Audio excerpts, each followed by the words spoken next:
On a eu un changement d'animation. C'était Céline Choiselat au départ qui devait animer, mais pour des raisons familiales, elle a dû s'absenter à l'étranger. On pense fort à elle. Donc c'est Andrea qui la remplace au pied levé. Andrea, c'est elle, je dois le préciser, mais qui a eu l'idée du colloque, qui a approché Culture Montréal. Donc c'était au printemps dernier, et la chaire pour réfléchir ce colloque. Et je l'en remercie parce que c'est vraiment une collaboration très riche. Andrea, tu es donc chef relations gouvernementales et protocoles à l'Orchestre métropolitain. Tu as une expertise du financement public et privé au sein des organisations culturelles depuis 10 ans. Je te laisse la parole. Bon panel. Merci Pierre-François. Bonjour à tous. Merci d'être là aujourd'hui.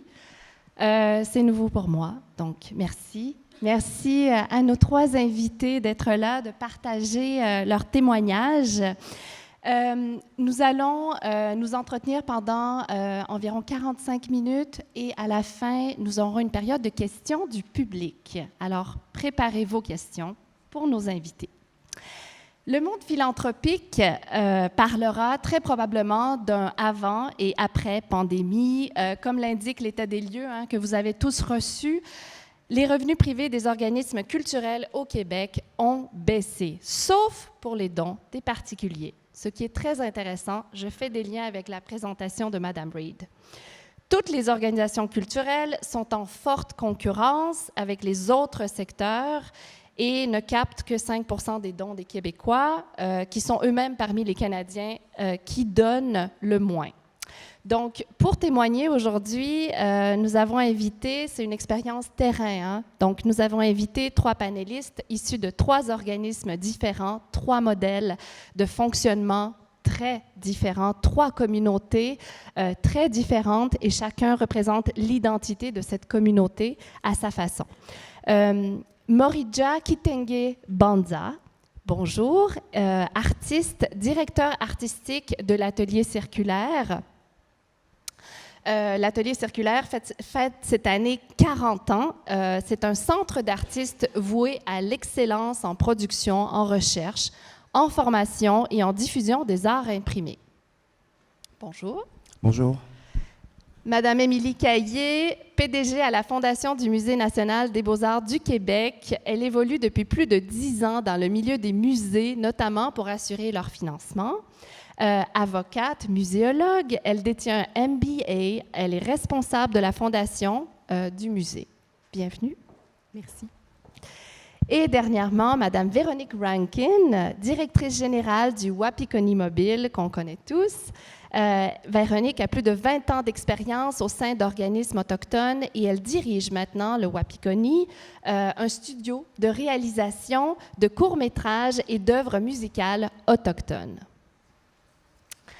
Alors, on commence avec vous, Morija. Vous êtes très actif, d'après ce que j'ai cru comprendre, dans tout ce qui est campagne annuelle de dons. Est-ce que vous pouvez nous parler un petit peu de vos stratégies? J'entends, bien entendu, la notion de philanthropie de proximité dans tout ce que vous faites. Oui, pas moi en tant qu'artiste, l'Atelier Circulaire. À l'Atelier Circulaire. Oui. Et d'ailleurs, je vous invite vraiment à réagir entre vous. C'est une conversation.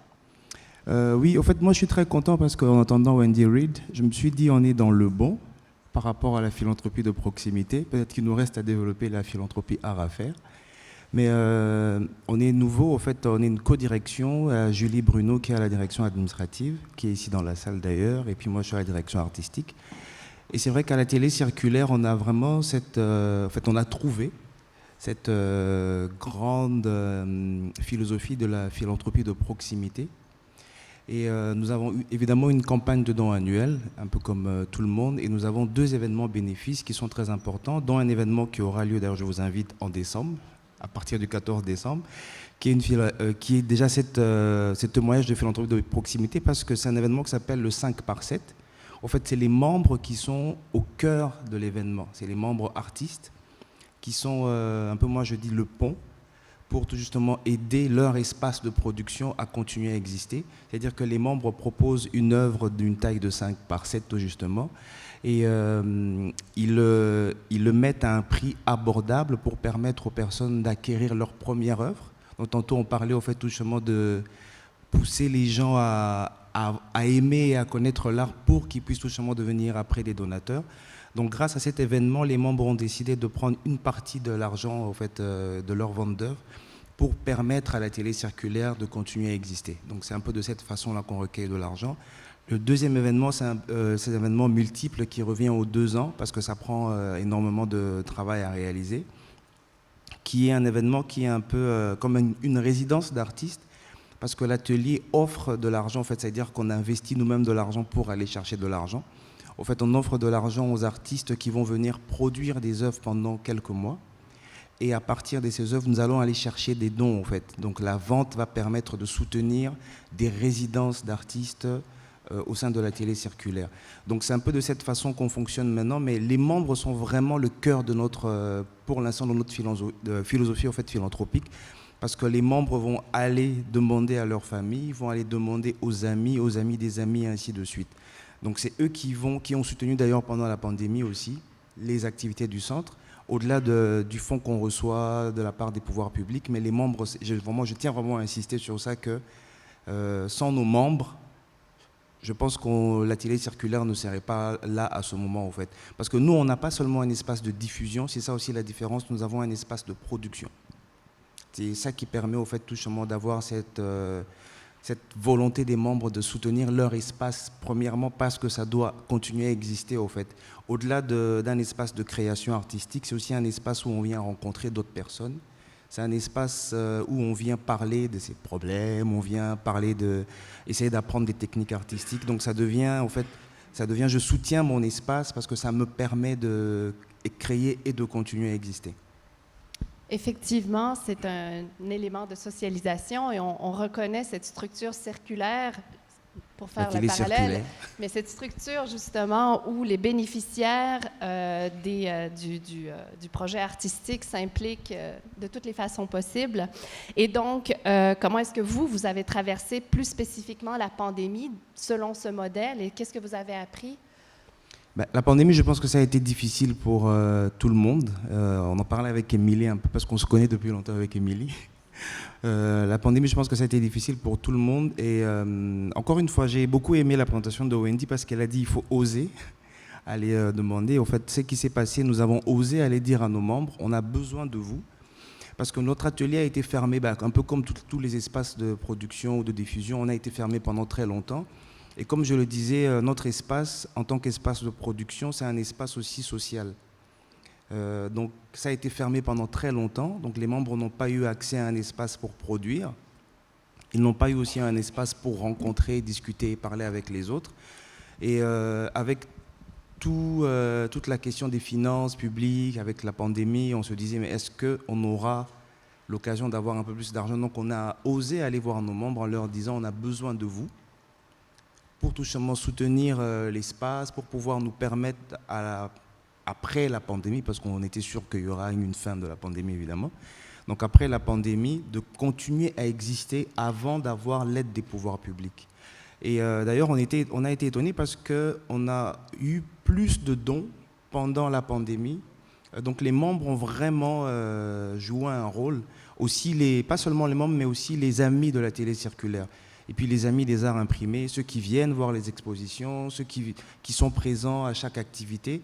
Donc ils ont vraiment répondu présent à cet appel-là de soutien de notre espace. Donc ça nous a rassurés, parce que des fois on se dit, il faut qu'on aille chercher, parce qu'on regarde évidemment les grandes institutions qui ont des dons majeurs, qui ont des personnalités qui les soutiennent, on se dit, on doit devenir comme eux. Mais on a été aussi rassurés en se disant, mais en fait, on a des gens qui sont là, proches de nous. Comme on disait tantôt, il n'y a pas de petits dons, en fait. Donc, c'est tous les dons qui ont été importants, tout justement pour pouvoir nous donner ce petit oomph de dire, on a des gens qui sont avec nous, qui nous soutiennent, malgré la difficulté, malgré tout ce qui se passe actuellement. Ils ont répondu vraiment présent à cette demande-là, en fait. Et est-ce que vous pensez que par la suite, vous pouvez recentrer votre, je vais utiliser un anglicisme, pardonnez-moi, storytelling, pour ramener, dans le fond, la façon dont vous racontez votre histoire aux donateurs vers votre cœur de ce que vous faites, votre cœur de métier, votre mission centrale post-pandémique? Est-ce que vous voyez un défi à ce niveau-là? Mais comme je disais au début, le défi qu'on a actuellement, évidemment, on a des membres qui sont là, je pense qu'ils vont toujours être là, ou leurs enfants, on espère, et ainsi de suite, parce que tout simplement, les gens emmènent leurs petits-enfants, ils viennent avec les amis, donc ça développe quelque chose, surtout l'activité de 5 par 7, comme ça donne accès facilement, tout justement, parce qu'il y a aussi une table pop-up où on peut accéder. Et je vous invite vraiment à venir voir la télé circulaire, je fais un peu de publicité. Je pense qu'on est l'un des espaces le plus grand, c'est comme ça qu'on nous dit, d'art imprimé au Québec. On a vraiment un grand espace.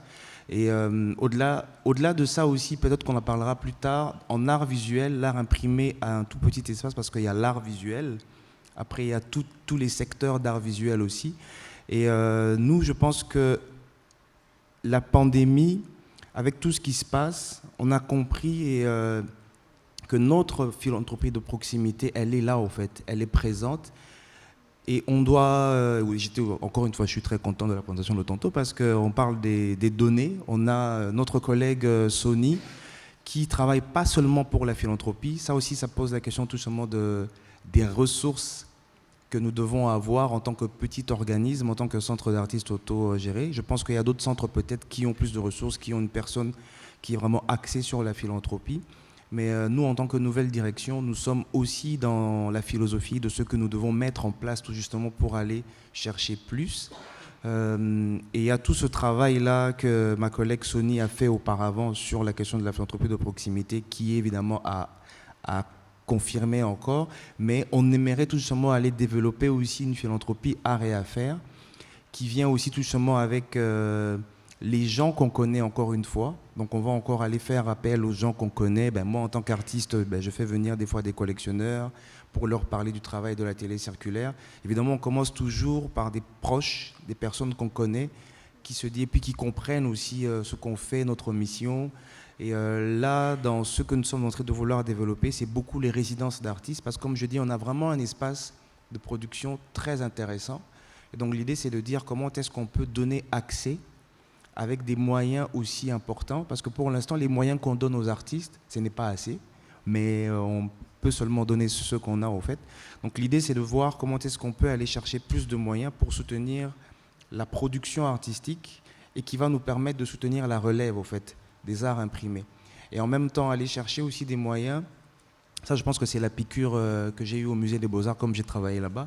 Mais ça d'aller chercher des moyens pour avoir des activités avec des jeunes, comme on disait tout simplement ici, avoir des activités avec des familles ou les personnes de la communauté autour de nous, qui fait qu'ils vont venir souvent aussi faire des activités de médiation culturelle avec les œuvres en art imprimé. Donc ça nous rassure aussi pour les 10, 20, 30, 50 prochaines années d'avoir une relève qui va être là pour soutenir l'espace.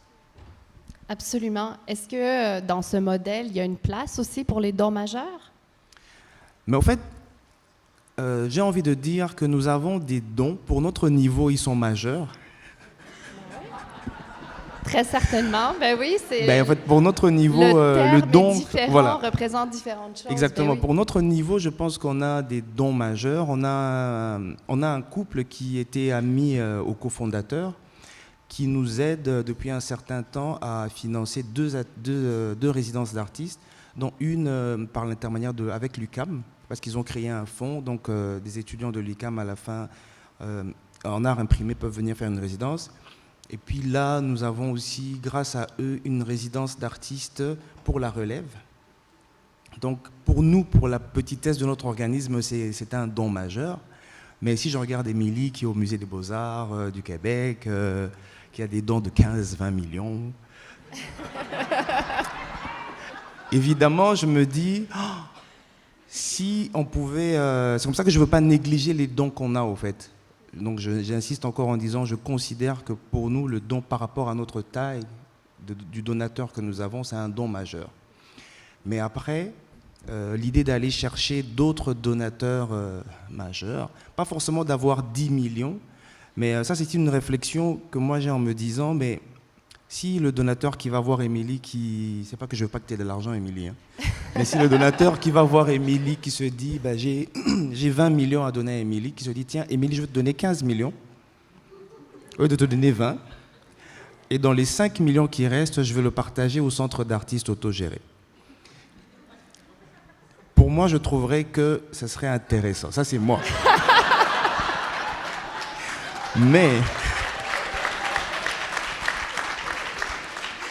Mais je ne sais pas si les musées, les théâtres vont trouver ça intéressant. Mais après... Il y a un dialogue. On va mais ça pose la parler question après, que nous allons tout simplement chercher. Parce que ce qui est intéressant, ce n'est pas tous les artistes qui vont exposer dans un musée à leur sortie d'école. Je l'espère pour tous, je souhaite. Mais ce n'est pas tous les artistes qui vont exposer dans un musée. Et donc les centres d'artistes autogérés, là je me permets de parler pour tous les centres d'artistes autogérés, on reste quand même cet espace de proximité, de première entrée aussi du public, parce que le public en général, c'est pas aussi tout le monde qui va se dire je vais aller au musée. Je pense qu'il y a des études qui ont été faites sur les publics et ainsi de suite. Donc on reste quand même cette première porte d'entrée, parmi les portes d'entrée au fait, de proximité au public.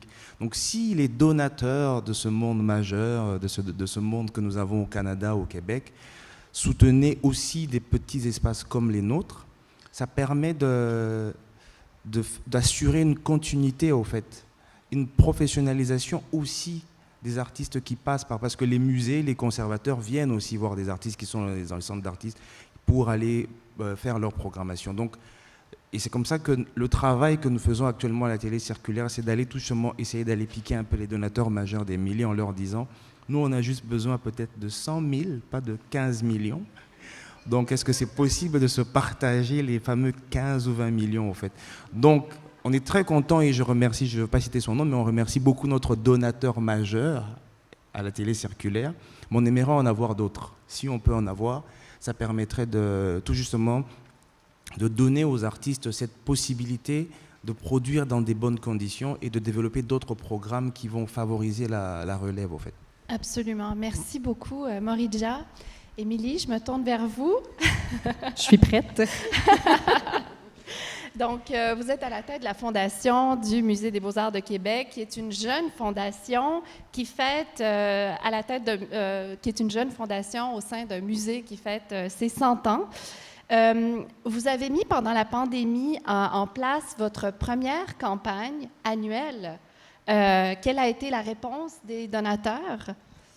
Oui, je vais répondre à cette question avec plaisir.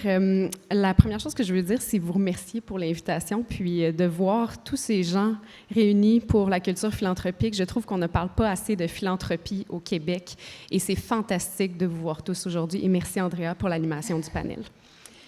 La deuxième chose, c'est que je vais parler à propos de mon organisation, mais j'ai aussi travaillé dans d'autres institutions et je suis très consciente aussi que le milieu de la philanthropie, c'est pas seulement des plus grandes organisations. J'ai la chance d'évoluer dans un musée qui est un musée d'État, dans une fondation qui est très jeune. Donc, elle a 12 ans à peu près avec une équipe permanente qui fait de la philanthropie. Dans un musée national, c'est différent la philanthropie parce que le musée n'est pas né de cette culture-là philanthropique. Donc, c'est pas un grand donateur qui lui a donné naissance. C'est vraiment une volonté gouvernementale d'affirmer une identité, d'affirmer aussi un collectionnement pour la population, etc. Donc, la philanthropie est très jeune et donc, on n'avait pas nécessairement de campagne annuelle. La philanthropie, elle a été très, très liée au pavillon Pierre Lassonde. Si vous êtes déjà allé au Musée national des beaux-arts du Québec, vous avez vu, c'est le nouvel édifice depuis 2016 qui accueille des grandes expositions. Et donc, à cause que c'était lié à un très, très grand projet, au final, dans les, dirons, 9 dernières années, l'énergie a vraiment été mise sur une grande campagne pour financer le pavillon Pierre Lassonde. Donc, on parle vraiment du modèle, comme Wendy Reid en parlait, là, du modèle art à faire, un peu moins de philanthropie de proximité, donc un seul projet, les dons qui vont tous à ce projet-là. Donc, c'était vraiment un modèle qui était particulier, mais qui était vraiment ancré dans le contexte à ce moment-là de cette organisation-là. Si on avance un peu dans le temps, on arrive en 2020. Moi, je suis arrivée en novembre 2020, donc pleine pandémie. Le musée est fermé depuis 6 mois. Je vous dirais que c'est le moment le plus déprimant dans ma vie où je suis allée dans un musée. On arrive, il n'y a personne. Il y avait une superbe exposition en plus, Turner, qui était montée. Les salles étaient prêtes à accueillir des gens et il n'y avait personne. Personne pour visiter ces œuvres-là qui avaient voyagé quand même loin, là. Donc, on arrive et on a ce milieu-là, donc qui était très, très lié à une grandes campagnes, des gens qui ne sont pas habitués de donner annuellement, et il n'y a pas nécessairement de campagne annuelle. Donc, la première chose qui a été faite, et je dois dire que c'est ma prédécesseur qui avait commencé ce projet-là avec l'équipe, donc Lise Dubé à la Fondation de l'Université Laval, c'était de mettre en place une campagne annuelle que, dans le fond, nous, l'équipe, on a continué puis on a vraiment promulgué. Et puis, ça a été vraiment un super beau succès, mais on commençait vraiment à la base, là. Donc, une campagne annuelle, c'est qu'on utilise les membres, on sollicite les membres, en fait, de l'institution ou les membres d'une organisation et on leur demande une contribution de dons. Et on fait un tableau reconnaissance, quelque chose de vraiment très, très assez basique, là, qu'on peut dire, et qui n'avait jamais été fait. Et donc, on l'a fait et ça a été un super beau succès. En fait, on a dépassé notre objectif. On avait un objectif pour une organisation comme la nôtre qui était ambitieux, mais en même temps plutôt réaliste. Là, on est allé chercher, on avait 185 000 comme objectif parce qu'on l'avait révisé durant la COVID et on est allé chercher 211 000 $ pour les projets éducatifs. Donc, c'était la première fois et on a continué et là, on est rendu à notre 3e campagne annuelle.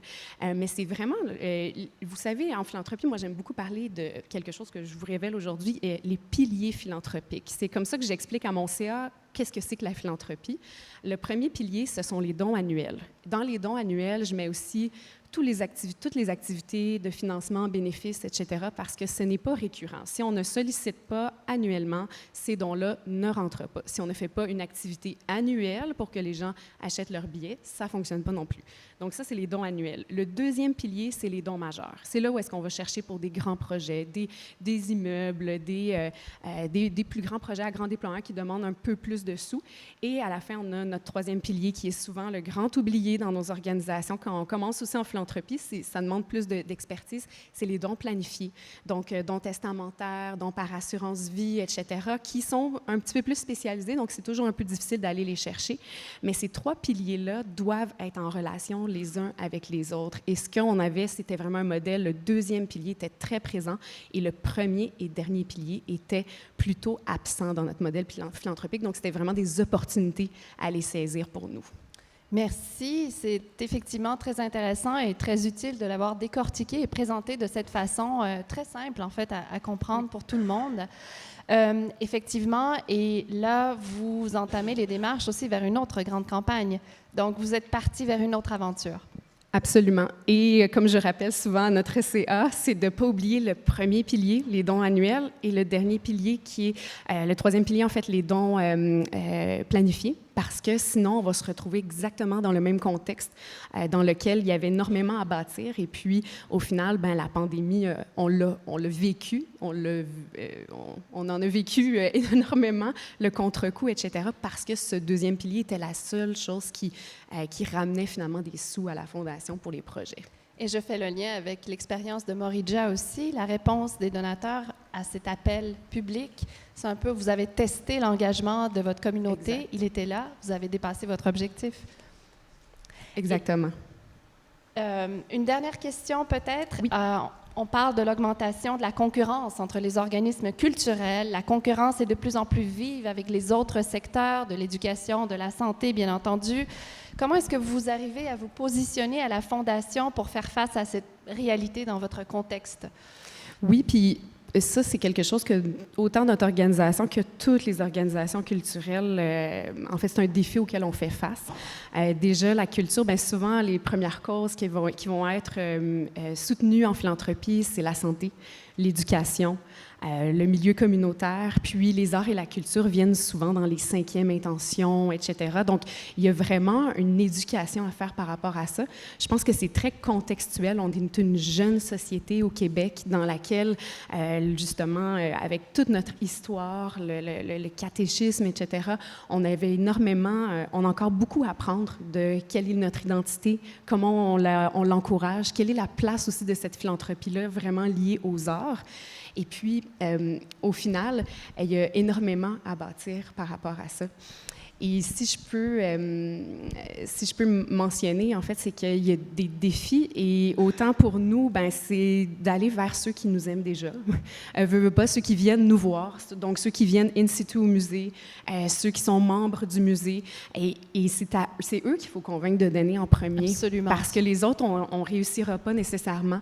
Et puis, je pense aussi, c'est de travailler vraiment en proximité avec l'institution d'attache. C'est pas toutes les organisations qui ont des fondations à part.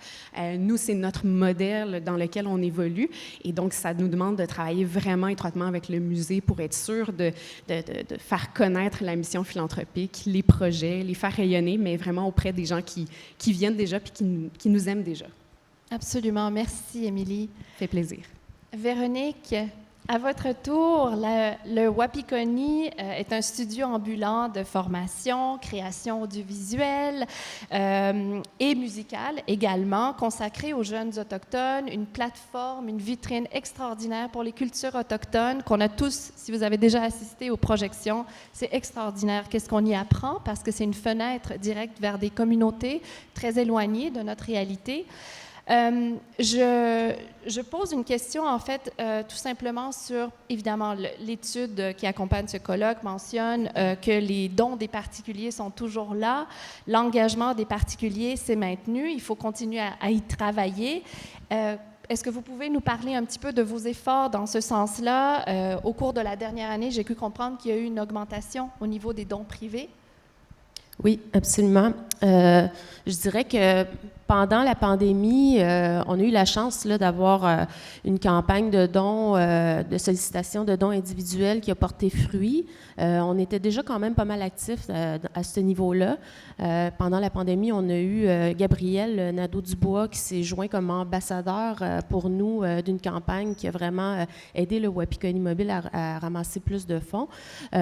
Puis, par la suite, on s'est penché sur le fait que ça serait intéressant ou important d'aller chercher plus de dons majeurs. Donc là, on est dans cette stratégie-là, dans cette réflexion-là stratégique de voir comment aller chercher plus de dons majeurs au sein de grandes entreprises.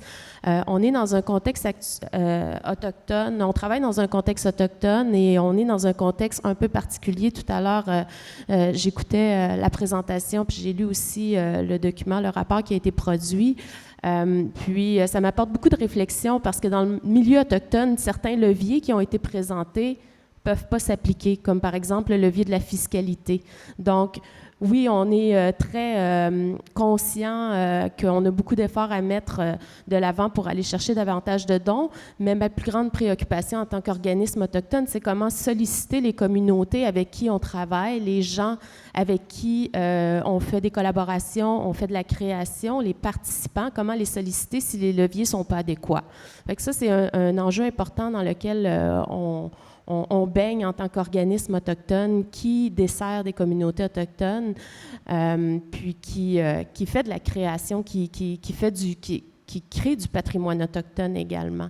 Donc ça, c'est peut-être l'élément le plus important dans notre réflexion présentement qui est en train de me dire que peut-être que je devrais en faire un sujet de doctorat.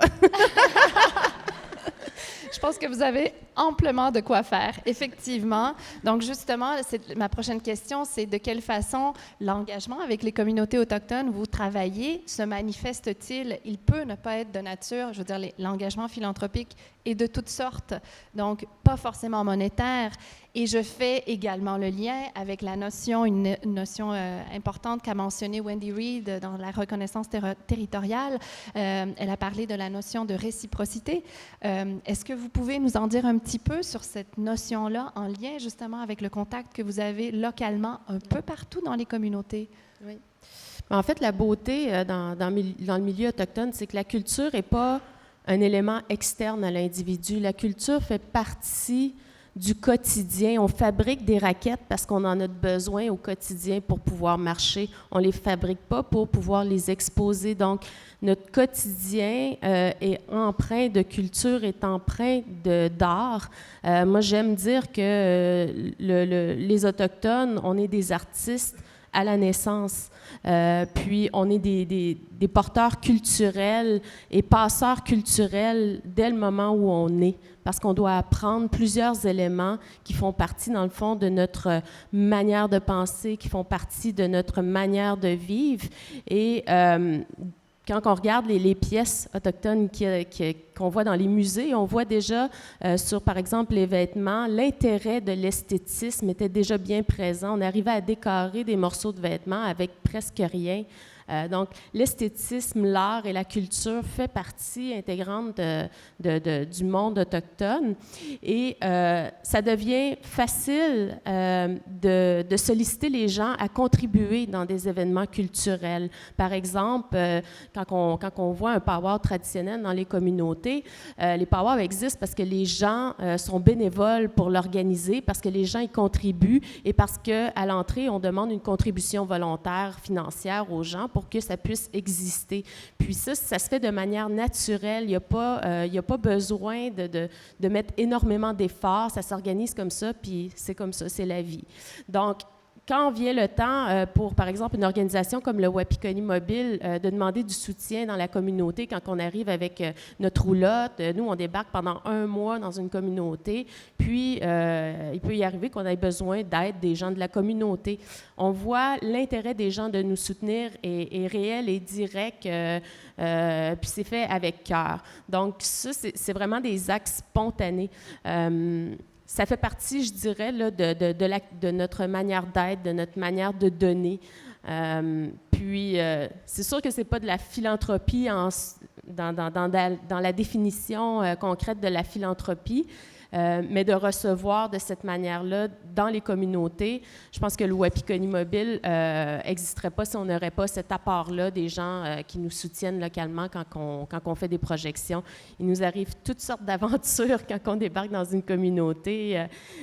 Simplement, là, cet été, on est allé à Manoan, le véhicule, le pneu a crevé, mais c'est un monsieur qui est venu donner son temps pour réparer puis pour nous remplacer le pneu. Sans ça, on n'aurait pas pu donner d'atelier cet été-là. C'est plein de situations comme ça qui nous arrivent, qui sont pas nécessairement comptabilisées monétairement, mais qui ont un impact vraiment sur la réalisation de nos activités. C'est cet engagement que je comprends vraiment qui se manifeste à son meilleur. Et je fais le lien avec les CRM aussi, donc les GRC, l'équivalent en français, donc voilà, les bases de données qui mesurent l'engagement des donateurs, qui peut être de façon bénévole, qui peut être de façon de la participation, de l'implication avant. Donc, on est capable vraiment de comprendre tous les niveaux d'engagement d'un donateur ou prospect. Hein. Merci beaucoup, c'est très intéressant parce que c'est inspirant, c'est à une autre échelle tout simplement et c'est ce qu'on cherche finalement dans les organisations de toute taille. Au niveau de la philanthropie, c'est cet engagement, c'est par le cœur qu'on commence et qu'on peut progresser, aller un peu plus loin. J'en arrive avec une autre question. Vous avez devant vous, disons, une tribune de choix aujourd'hui. Et vous pouvez vous adresser aux partenaires publics qui nous soutiennent, qui vous soutiennent, qui ont été présents pendant la pandémie. Il faut le reconnaître, il faut en être reconnaissant, absolument.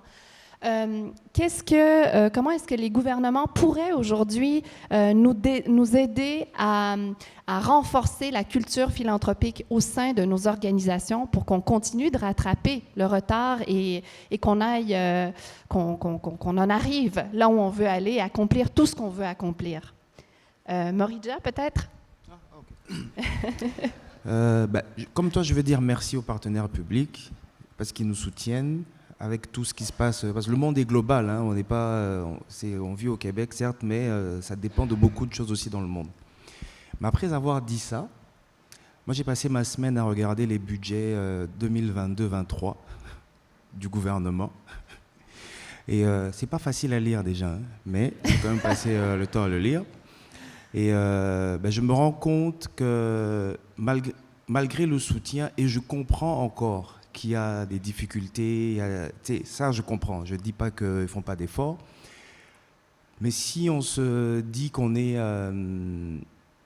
la culture est importante pour nous au Québec, la langue, le cinéma, la musique, bref, les arts visuels, je ne peux pas comprendre qu'on soit toujours, je crois, si je ne me trompe pas, je ne suis pas bon dans les chiffres, mais on est à 1% encore.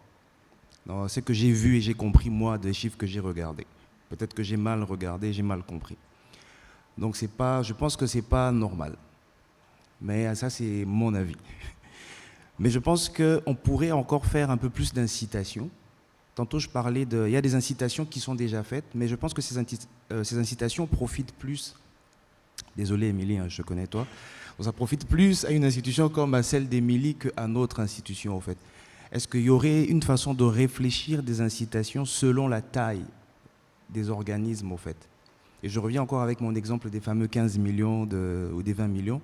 Peut-être que pour les centres d'artistes autogérés, on pourrait aller pousser tout simplement des gros donateurs majeurs en disant « mais si vous donnez aussi aux petites qui n'ont pas autant de budget, vous aurez telle incitation de plus. » Donc, la mutualisation. Exactement, parce qu'en même temps, il ne faut pas... si je prends l'exemple du Québec, on n'a pas non plus 50 000 multimilliardaires, je ne sais pas, à moins que je me trompe, 50 000 multimilliardaires. Donc ça veut dire qu'on ne peut pas puiser indéfiniment chez les privés. Et en même temps, moi, je suis de ceux qui pensent que l'État doit toujours être présent, qu'on ne doit pas tout laisser aux mains des privés. Je vais avoir votre argent, mais je ne veux pas tout vous laisser non plus. Donc je pense que l'État doit toujours être là. Et vu comment les choses avancent, je ne pense pas que l'État va doubler tout le temps de l'argent. Et c'est comme ça que je trouve que réfléchir à une forme d'incitation, je sais qu'il y en a déjà, je sais que ça existe, j'ai regardé les rapports qui ont été faits, mais c'est de voir comment les petits organismes, et puis nous les arts visuels, on est souvent les parents pauvres au fait de tout ce qui se fait, et ça c'est vrai, je suis artiste en arts visuels, je le vis personnellement en tant qu'artiste aussi. Donc on est souvent les parents pauvres de quand on donne des grands montants, au fait. Donc c'est aussi de réfléchir, peut-être d'avoir une nouvelle réflexion sur les incitations à faire pour nous aider, au fait. On vous entend. Merci. Andrea, juste avant que Véronique et Émilie enchaînent, simplement vous rappeler que vous pouvez commencer à poser des questions. Il y a un micro qui va circuler dans la salle. Il y a déjà quelques questions aussi sur le Padlet qu'éventuellement je pourrais vous transmettre. Donc voilà, n'hésitez pas, si vous voulez prendre la parole, le micro est fait pour ça. Merci Pierre-François. Émilie, à votre tour. Pour faire un peu de pouce sur ce qu'on a dit jusqu'à présent avec le panel, je pense que le défi de toute organisation culturelle ou même de la philanthropie culturelle, c'est le défi des ressources, qu'elles soient humaines, financières ou même dans l'expertise aussi. Moi, j'appelle aussi parce que je trouve ça tellement... Il y a de l'expertise en philanthropie au Québec. Il y en a énormément. C'est pas toutes les organisations qui ont le pouvoir d'attirer des talents, etc. Je me demande s'il n'y aurait pas moyen, par exemple, d'avoir un programme de parrainage pour que les CA de plus petites organisations qui n'ont pas d'expertise philanthropique puissent attirer des gens comme moi, qui par exemple, est dans une plus grosse organisation, ou des collègues à moi qui ont des super belles carrières en philanthropie, pour venir parler de philanthropie au sein des conseils d'administration, aider les organisations à trouver des moyens créatifs parce qu'on a l'expertise, c'est juste des fois le temps qui manque ou l'opportunité même. Alors, s'il y avait un programme de parrainage, je sais qu'il y a des programmes de co-formation, etc., de co-développement en ce moment qui se font, mais je pense qu'au sein des CA, il y a tout ce volet-là qui pourrait être intéressant, et la formation. Nos conseils d'administration, ce sont des gens tellement engagés, et la philanthropie, c'est encore à démystifier pour la plupart. Donc, si on forme les CA de petites organisations, les CA même de plus grandes organisations à la philanthropie, on va juste être meilleur. Et par la suite, le deuxième aspect que je pense qu'il est important à parler, c'est pour les organisations qui bénéficient du premier don en culture. Et d'ailleurs, ce don-là, peut-être qu'il est élevé pour certaines organisations, donc peut-être de regarder les critères à certaines pour donner en fait l'opportunité de ces dons-là à d'autres types d'organisations. Et aussi la récurrence. C'est un premier don en culture et par la suite, il n'y a pas d'autres avantages fiscaux à redonner en culture. Comme c'est le dernier, ou en tout cas souvent le secteur un peu plus oublié ou en tout cas le moins sélectionné en philanthropie, mais il y a peut-être une récurrence, il y a peut-être quelque chose à aller chercher là ou à réfléchir à tout le moins pour aider les organisations à retrouver ces dons-là également. Merci, Émilie. Véronique? Je vais dans le même sens que les deux autres, je pense. Tout ce qui est en lien avec les ressources, une organisation comme le Wapikoni Mobile travaille à 100% à livrer ses activités à l'année. On fait des ateliers de création, oui, mais on fait aussi beaucoup de diffusion. On a des films qui voyagent à travers le monde pour être vus. On a tellement d'activités à déployer que le développement d'une stratégie de philanthropie devient loin, loin, loin dans la liste, mais elle est tout aussi importante que livrer les activités. Donc, on est toujours prise dans ce balancier-là de où mettre notre énergie. Moi, j'arrive du milieu autochtone, donc j'étais pas très au courant de la philanthropie, je connaissais pas trop ça.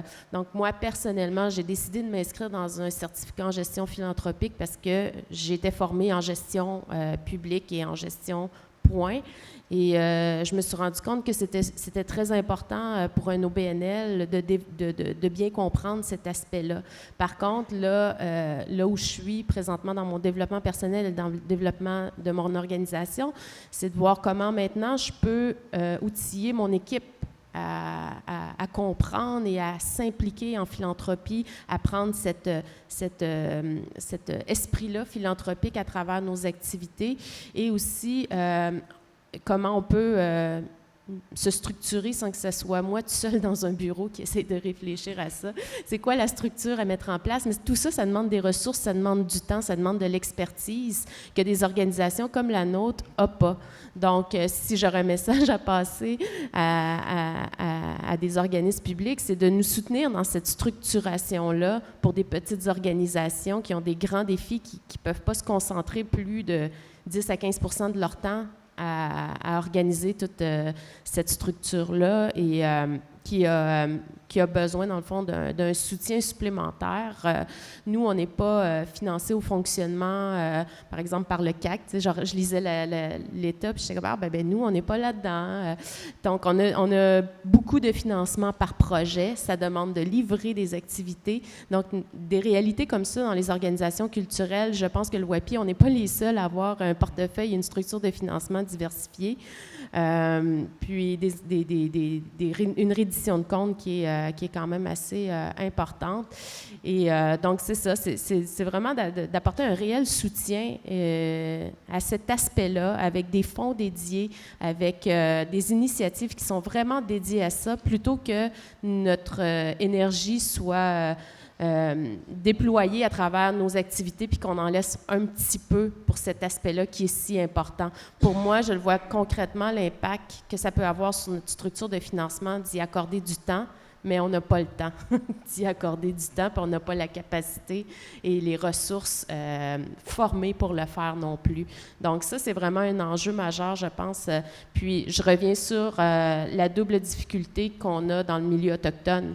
On a aussi besoin de gens qui réfléchissent avec nous sur comment déployer des activités pour rejoindre des donateurs autochtones autrement, parce que ça n'existe pas. Tu sais, j'ai lu beaucoup là-dessus, j'ai vraiment fait énormément de lectures, puis j'ai pas trouvé encore de formule magique avec des points précis que je pourrais suivre. Ça n'existe pas. Donc ça veut dire que ça nous demande, nous, de se concentrer énormément là-dessus.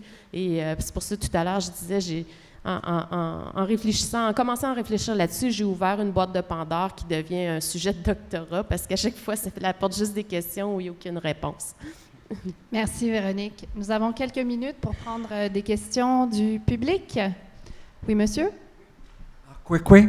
Mon nom est Gérard Briand. Je suis un Montréalais, mais rattaché à ma communauté de Mashteuiatsh, au Lac-Saint-Jean. En fait, je trouve ça fort intéressant ce qu'on nous présente aujourd'hui. Il y a quelques données qui me préoccupent, en fait, c'est qu'effectivement, si on pense que 5% seulement des dons viennent au milieu culturel, pour moi, évidemment, il y a comme une urgence parce qu'il y a tellement de besoins à ce niveau-là. J'aimerais vérifier, en fait, quand on parle de culturel, est-ce qu'on parle aussi d'organismes qui s'intéressent aussi au patrimoine culturel, au patrimoine autochtone, avec tous les enjeux que ça pose? Parce qu'à mon avis, il y a peut-être une force qu'on ignore. Quand je vois tous ces partenaires-là qui sont là, je pense entre autres à une pratique culturelle On sait qu'en philanthropie, au Québec, on est géré, entre autres, particulièrement au niveau des dons planifiés, au niveau du Code civil français, alors que hors Québec, c'est le common law britannique. Alors, je me demandais jusqu'où on pourrait s'inspirer de pratiques en francophonie, entre autres en France. Et je pense, entre autres, à un élément qui a été, à mon avis, déterminant, mais que je n'ai pas beaucoup étudié, c'est la création d'une loterie en France pour le patrimoine culturel et tout ça.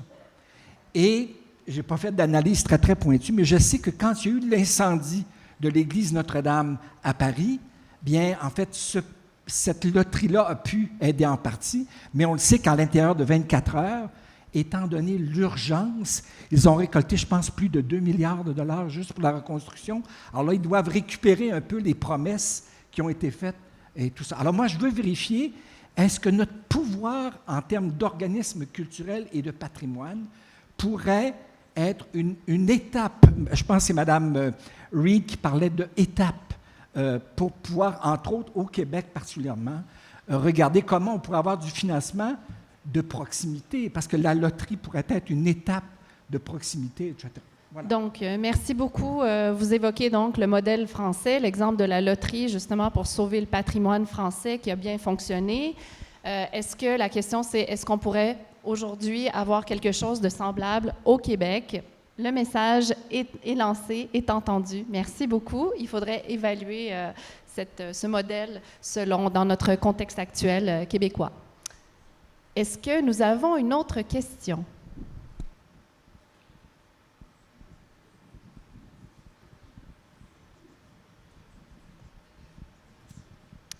Merci pour votre présentation. Je voulais juste vous faire réagir sur... on parle des tendances. On a beaucoup parlé du fait qu'il y a de plus en plus de professionnalisation dans le milieu de la philanthropie. Donc on voit qu'il y a de plus en plus d'organismes qui se lancent dans ça. On voit également que les mécanismes gouvernementaux sont très plafonnés.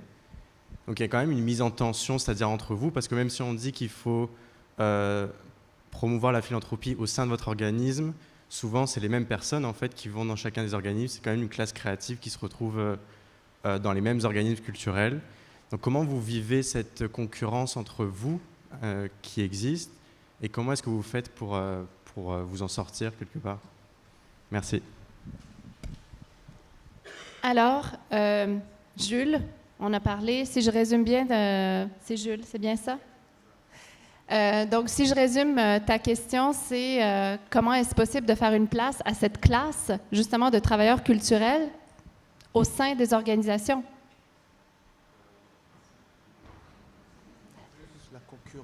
La concurrence.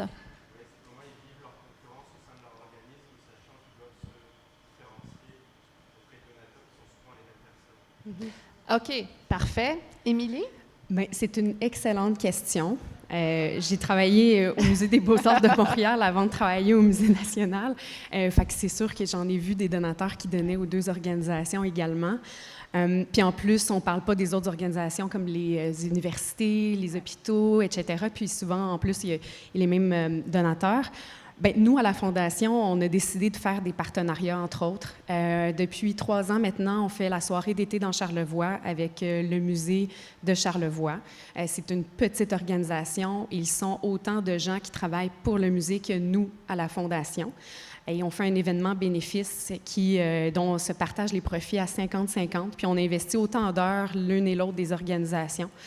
Donc, c'est un exemple de partenariat avec des gens avec qui on a une super belle proximité. On est aussi une fondation d'un musée provincial. Donc, c'est important pour nous de s'extirper de la capitale nationale puis d'aller vers d'autres endroits. Puis, à part ça, bien, je pense que ça va vraiment passer par rapport à... tu sais, c'est pas de... En philanthropie, on ne convainc pas les gens de donner à une organisation plus tôt qu'à une autre. On convainc les gens de donner à notre organisation.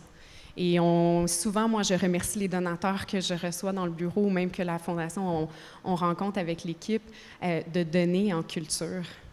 Moi, ça ne me dérange pas du tout que quelqu'un donne à l'atelier circulaire ou à la Wapikoni Mobile et en plus à notre Fondation. Pourquoi pas? En fait, pourquoi ne pas faire comme Wendy Reid et encourager plusieurs organisations culturelles?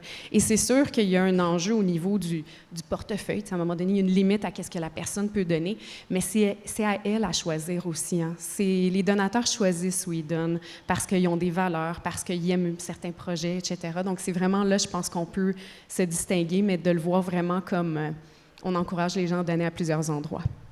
Merci. On a une question ici de Caroline. Oui. Bonjour, Caroline Bergeron de l'Université de Montréal. J'adore ce que je viens d'entendre et je voulais juste compléter une petite chose parce que je pense que la voix, c'est beaucoup plus les partenariats, comme vous le mentionnez, parce que de s'engager dans de la concurrence dans les organismes culturels, je trouve que c'est une mauvaise idée parce que la culture, c'est un mode de vie.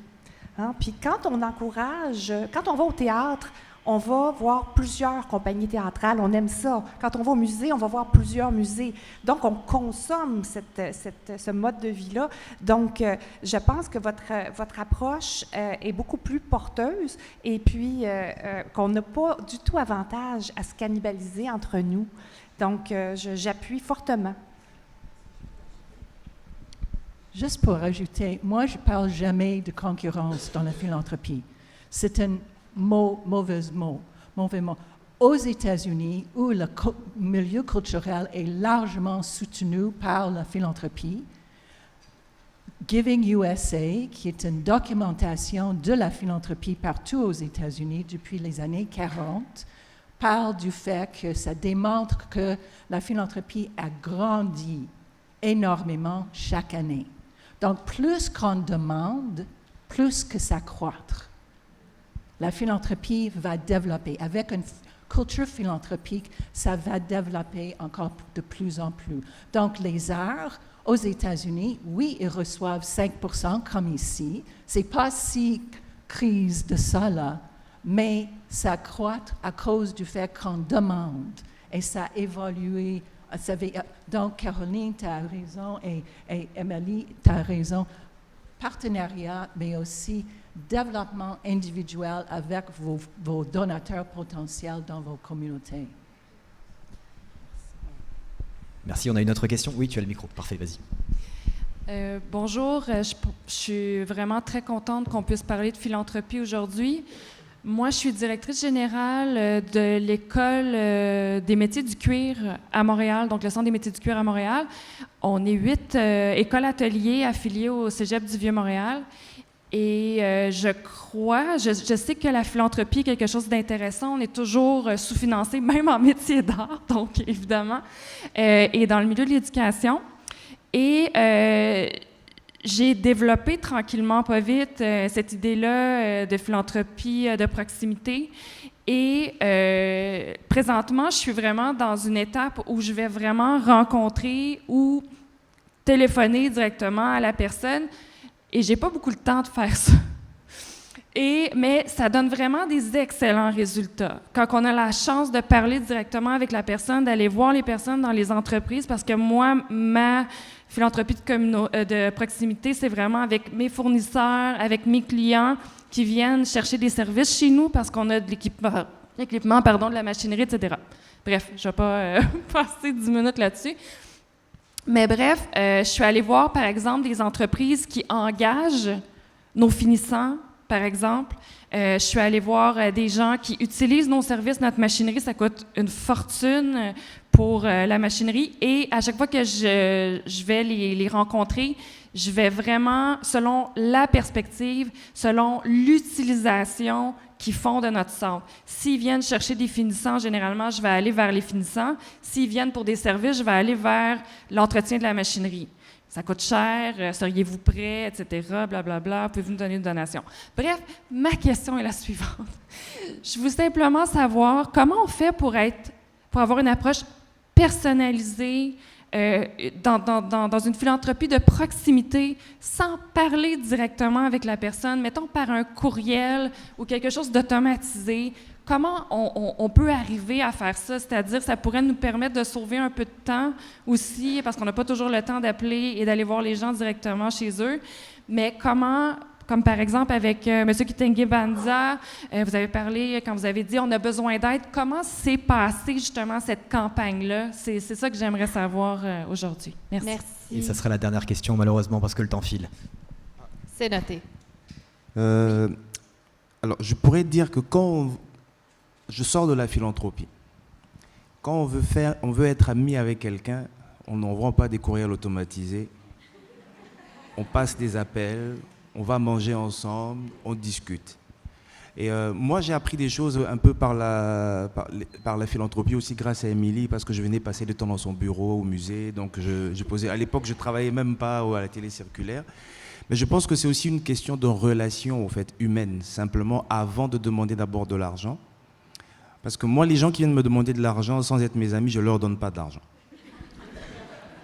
Mais on n'a pas besoin d'être des très grands amis, mais on a besoin de développer, en fait, une relation de confiance aussi. Et je pense que ce qui s'est fait à la télé circulaire, c'est ce développement de relations de confiance, et puis le travail que ma collègue Sony a fait. Tu sais, elle prend le temps d'appeler les gens. Des fois pour dire juste bonjour, savoir si les personnes vont bien.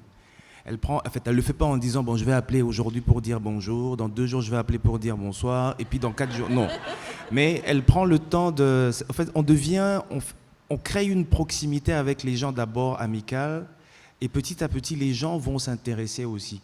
Et les gens n'ont pas donné tout de suite dès le premier jour. Ils ont peut-être donné l'année d'après. C'est pas grave, mais au moins, ils ont pris le temps de faire aussi de la promotion de notre lieu, au fait, de parler de ce qu'on fait, de le faire connaître à d'autres personnes.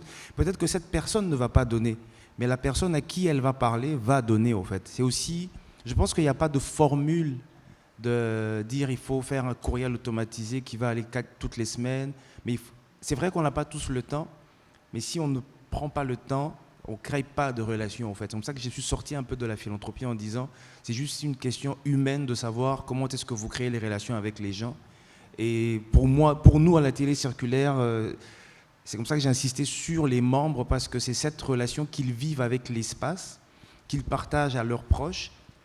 Les gens qui viennent voir nos expos, c'est la relation, le temps qu'on prend pour leur parler des artistes, de dire « Ah, est-ce que tu as un peu de temps? Je vais te montrer l'espace au 5e ». Et c'est ça qui crée aussi cette proximité, au fait, avec les gens. Merci beaucoup. Oui, Véronique? Je vais peut-être ajouter, moi, je nous vois le Wapikoni Mobile dans cette relation-là avec nos donateurs comme étant un peu l'agent de liaison entre ceux qui reçoivent les services du Wapikoni Mobile et ceux qui les soutiennent. Puis nous, on se prépare tout le temps, pas qu'on se prépare, mais on va à la rencontre des artistes pour leur demander comment ça va, oui, mais aussi quel impact ça a eu de participer à l'activité. On monte des fiches complètes sur chacun de nos artistes dans ce qu'on appelle le Wiki Wapi, où on documente les prix reçus, leur participation, leurs films. On fait vraiment comme une recherche très, très, très exhaustive de leur implication, mais on va aussi chercher le côté humain de l'individu. Toi, tu t'es senti comment? Qu'est-ce que ça t'a apporté? Puis, toute cette histoire-là qui est conforme en allant à la rencontre des gens, bien, on la partage à nos donateurs, on la partage à ceux qui contribuent. Fait qu'on est vraiment, pas le porte-parole, mais vraiment l'agent qui lie ces 2 groupes-là, parce qu'ils n'ont pas nécessairement l'occasion de se rencontrer régulièrement. Donc, c'est un peu le rôle que l'organisme se permet de jouer dans cette relation-là. Puis là, moi, je ne suis pas la seule à le porter. J'ai mon équipe de financement, j'ai mes équipes terrain, j'ai tous les gens qui gravitent autour du Wapikoni Mobile et qui travaillent avec le Wapikoni Mobile, qui nous apportent ces histoires-là. Tu sais, c'est pas nécessairement moi qui va appeler un participant un vendredi soir pour lui dire « Hey, comment ça a été ta semaine? T'as-tu aimé ça? » Il y a d'autres gens qui y contribuent. Fait que c'est aussi de se mettre un réseau interne de collaboration pour recueillir ces histoires-là.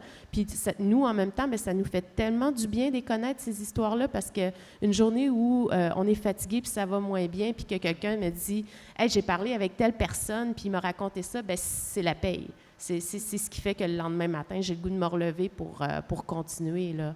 Fait que, tu sais, c'est tout ça aussi que ça a comme impact, ce lien-là humain. C'est pas seulement avec les donateurs, mais c'est aussi la dynamique de travail, le lien avec notre travail, notre propre lien avec notre travail qui en bénéficie, là. Merci, Véronique, pour cet éclairage. Émilie, vous souhaitez rajouter quelque chose? Bien là, je sens que Moridja voulait dire quelque chose. Fait que si tu veux, Moridja, vas-y, puis Allez-y. après, je finirai. Moridja, très court parce qu'on a du Très retard. court. Désolé. Quelque chose que ma collègue Sony a fait l'année dernière, avec la pandémie et les dons que nous avons eus, elle a signé, je ne sais pas, plus d'une 50aine de cartes, juste pour dire merci, à la main. Et il y a des gens qui ont appelé pour dire « Oh, ça m'a fait vraiment du bien de lire », sans demander de l'argent, en fait. Merci. Émilie? Oui, je sais qu'on est impliqués les bénévoles.